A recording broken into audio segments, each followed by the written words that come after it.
वसई विरार महानगरपालिका आयुक्तांच्या घरी ईडीची धाड पडलेली आहे। आयुक्त अनिल पवार यांच्या घरी ईडीचं सर्च ऑपरेशन सकाळपासून सुरू आहे। वसई विरारमधील अनधिकृत इमारतींप्रकरणात 12 ठिकाणी छापेमारी होती आहे। वसई विरार महापालिकेचे आयुक्त अनिल कुमार पवार यांच्या घरावरती आज सकाळी 6 वाजल्यापासूनच ईडीची छापेमारी सुरू झालेली आहे।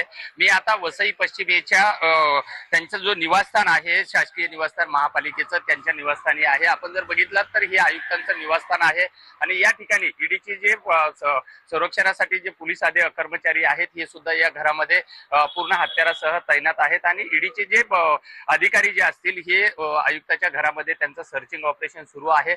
आपण जर बघितलं तर हा पूर्ण आयुक्ताचा बंगला आहे, कारण 41 इमारत प्रकरणी जो महापालिकेचे उपसंचालक YS रेड्डी जे होते यांच्या घरावरती छापा पडल्याच्या नंतर त्या ठिकाणी करोडो रुपयाची रोख रक्कम आणि सोनं जप्त करण्यात आलेलं होतं आणि त्यानंतर या ठिकाणचे आर्किटेक्चर असतील, बिल्डर असतील, या सर्वांच्या घरावरती ईडीचे छापे पडलेले होते आणि आता तिसऱ्या टप्प्यामध्ये जे आहे हे स्वतः आयुक्त जे आहेत यांच्या घरावरती ईडीची छापेमारी सुरू झालेली आहे। आयुक्तासह या वसई विरार मधले जवळपास 11 ठिकाणी ही जी छापेमारी जी आहे ही सुरू आहे। आज सकाळपासून ही ईडीने या ठिकाणी एकाच वेळी 12 ठिकाणी ही छापेमारी सुरू केलेली आहे। विजय गायकवाड, TV9 मराठी, वसई।